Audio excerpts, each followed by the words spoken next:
In this video, we will show you how to reset Epson Stylus Photo RX680 printer using resetter or adjustment programs.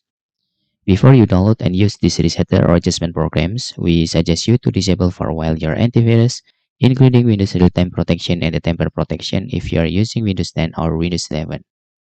After you disable for a while your antivirus, then you can download this resetter, the link on comments. After you download these resetter files, you can just extract the file by right-clicking on the file and select Extract All, and click Extract button here. After that, you can open the resetter folder and run the adjustment programs. And please click Accept here. Then you can click Particular Adjustment Mode button and choose Wash Ink Pad Counter and click OK. After that, don't forget to tick Main Pad Counter option and File Box Counter options.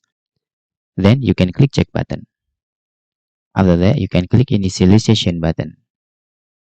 After the resetting is successfully, you can just turn off your printer. After that, turn back on your printer again.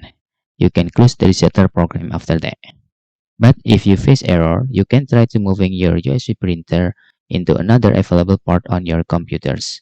Then you can try to resetting again. Also, you can try to choose the manual port on your port selection here. Okay, and that's all tutorial how to reset Epson Stylus Photo RX680 printer using resetter or adjustment programs. If you have any questions, you can fill in the forms comment below, and thanks for watching.